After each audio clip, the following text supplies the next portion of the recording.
back in part 2.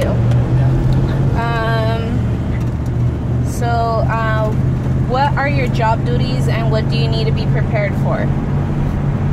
It depends on the position. When I was a regular PT, I would just see patients. If you're just a regular employee, like at a hospital, you just come in, you get your schedule, you go see your patients, and you check out. If you're a director or department head, then you have other responsibilities, mostly consisting of meetings and paperwork. Meetings are everything with the other therapists, in other words, speech therapists or occupational therapists. Team meetings with them. What the plan is to provide care for a patient. Then if you're a director, then you have other responsibilities to the director's rehab, which basically means more meetings and more guidelines too in terms of what the facility needs, any changes in policies and stuff like that. Then if you're an owner, it's completely different depending on the setting. When myself and another PT had a contract at a skilled nursing home, everything changes. You're talking about bringing in, your own malpractice insurance, workman's comp issues, employee issues, payroll issues, getting paid yourself. You will pay your employees before you even get paid yourself. A lot of times you have to have money in between to set that up, to be able to cover your expenses or your salaries, because you don't always get paid as often as you have to pay your employees. If you were to hire someone in your position, what are the qualities and qualifications you're looking for? Number one is they have to be competent. They have to know what they're doing. Number two is if they care for the patient. Number one is usually taken care of right away, because most schools do such a good job of preparing therapists that, like I said, they know what they're doing and they're knowledgeable and so on. Maybe they don't have a lot of experience, but that's okay. Number two is really what's going to differentiate one applicant from another. If I feel the applicant is solely in it for the money, it's unlikely I will hire them. How would you get experience if you're not a physical therapist yet? And if you want to become a physical therapist, you would have to go and volunteer. Go volunteer at clinics, go volunteer at nursing homes, go volunteer at hospitals. Hospitals and outpatient are the easiest to go volunteer at because they already have that pathway already set up through their volunteer services. Individual clinics, it's less, I'm sure you can do it, but it presents for them really a liability if you get hurt. So they're probably less likely to do that, even though it would be free work for them. What are the most surprising and unexpected things of your job?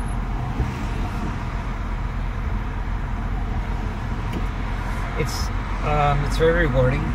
I really like taking care of patients. I would have gotten out of physical therapy a long time ago if I didn't enjoy taking care of patients and developing a rapport with them. The least rewarding, I would say, is probably the salary.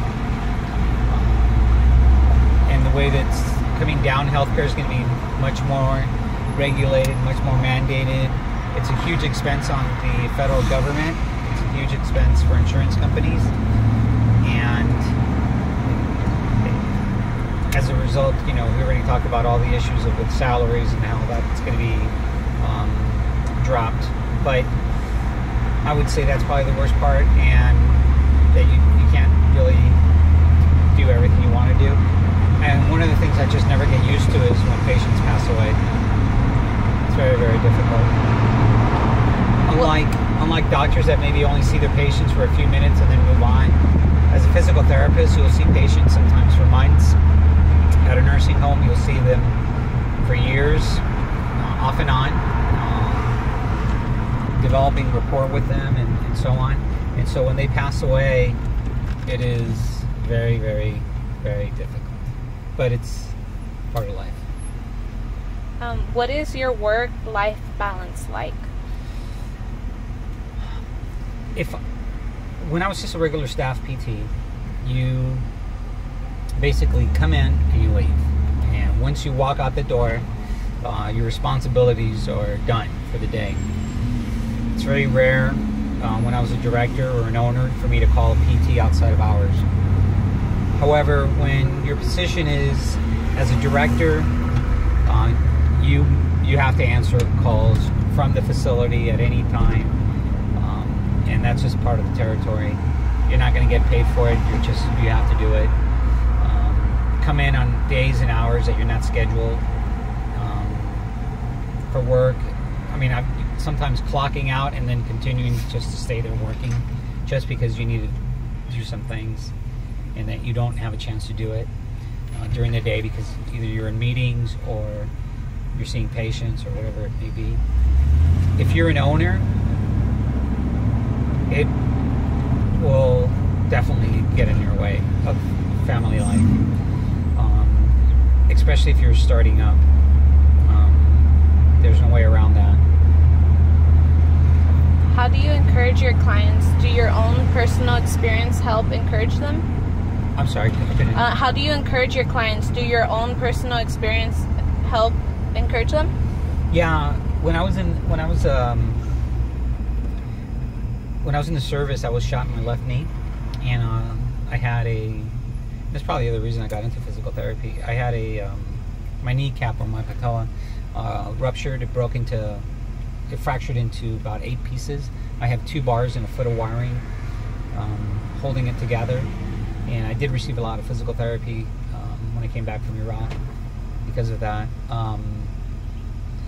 And so sometimes I talk to patients about that, and it really, to get a patient to work hard, to endure pain, to get through the difficulties is the hardest. It's really an art, and you have to develop that with your patients. They have to really trust you. You have to be empathetic. You have to push them, but you cannot push them so hard that they are just in too much pain, or it's just psychologically overwhelming. And so you have to know that balance. It's good to have been a patient, I think. Most patients, you have to push a little bit. Some patients you have to slow them down or they're going to hurt themselves. But most of the time you have to push them because they won't do it. You know, nobody likes to go through pain. Do you feel like you make a difference in the world? I think so. If you could go back in time, would you do the same thing again? I don't think I'd become a physical therapist. I was scheduled to go to medical school. I gotten accepted to one medical school, actually to a few medical schools, and then I decided just to not to do it because of the time restraint. I think if I do it all over again, I don't know, it's hard because physical therapy is really rewarding, but I probably would have gone to medical school, and that's probably the route I would have taken. If I was interested in solely the money, then I would get into something else, business. Let me watch this car really quick. Because you're not going to make a lot of money in physical therapy. I do plan though to do physical therapy the rest of my life. I volunteer. I go back to Cuba once a year, and I volunteer in the rehab facility there in Cuba, and I also bring medical equipment to the facility in Cuba. What do you think is the future of your profession? Like, what It'd be easy for me to say it's dismal, but I think it's It's just changed a lot. You don't get to provide the patient care like you used to. Do you know if there are advancements in your career being made? In terms for patient care or how? In any that you may know of? Well, research is always going on, and there's a lot of new stuff coming out, especially in neurology. But in terms of for the profession itself, I'm not that familiar with it. I used to be a member of the APTA. It just I didn't see the purpose in being a member any longer. And then the last question is, do you feel you need more book knowledge or physicality in this career? That's a good question. No, I don't think you need any more book knowledge. I think it's kind of overkill right now with the DBTs. Sometimes, depending on the setting, I have to bring 2 therapists to do the job of 1 therapist, because some of the therapists are very small, they're very weak, and it's physical, and so you have to lift patients up sometimes. And even with all the proper techniques and everything else, it's called physical therapy for a reason. You have to physically be able to move patients and so on, and it requires a physical demand. I think you have to be fairly strong or in good shape. Not to sound sexist, but unless, and it goes both ways. I mean, I've seen males that can't physically do the job, but I think sometimes I have to bring in two females, where before I would just bring in 1 guy.